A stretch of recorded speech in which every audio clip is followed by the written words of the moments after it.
أعوذ بالله من الشيطان الرجيم بسم الله الرحمن الرحیم۔ آج کی پیاری حدیث ابو داؤد سے روایت ہے کہ اللہ سبحانہ و تعالی نے بیماری اور دوا دونوں چیزیں اتاری ہیں اور ہر بیماری کے لیے دوا بنائی ہے، سو تم دوا کیا کرو اور حرام چیزیں دوا میں ڈالنے سے بچا کرو۔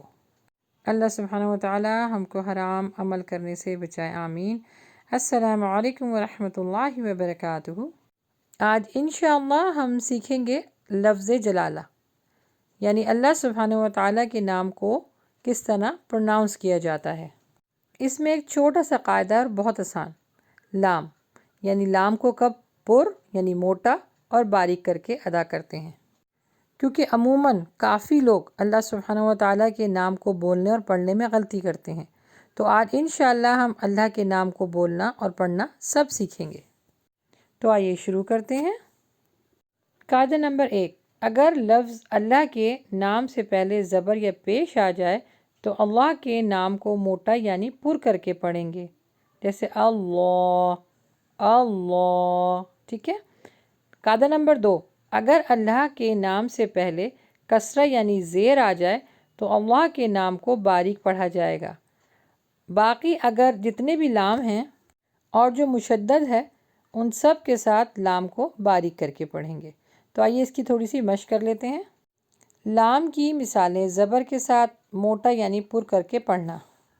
جی اب دیکھیے، لام سے پہلے زبر آ رہا ہے تو اس کو پڑھیں گے یا اللہ، یا اللہ، یا اللہ۔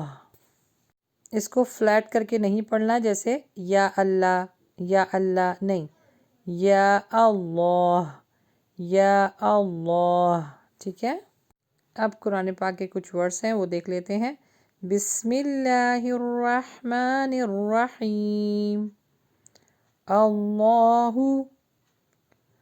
تاللہ، من اللہ، رسول اللہ، ذالکم اللہ، خلق اللہ، اعبد اللہ، حسبی اللہ، قالوا اللہم، سبحانک اللہم۔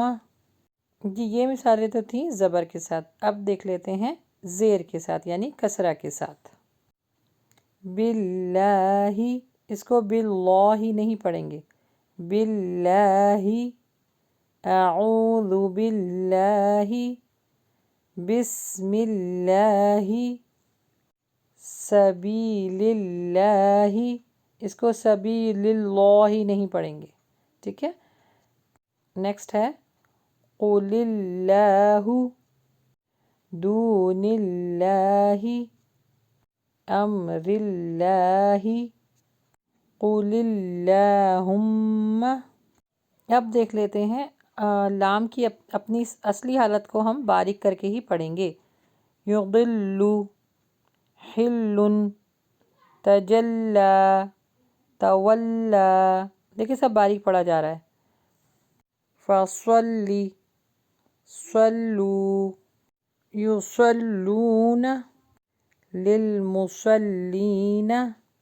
اب دیکھیے اس کو للمصلین نہیں پڑھنا، یہ قلقلہ ہو جائے گا، اس کو ہولڈ کرنا ہے، للمصلین، للمصلین۔ آئی ہوپ آپ کو یہ لیسن بہت اچھی طریقے سے سمجھ میں آ گیا ہوگا۔ اس کی خوب اچھی طریقے سے پریکٹس کیجئے۔ اگلے لیسن تک کے لیے مجھے اجازت دیجیے۔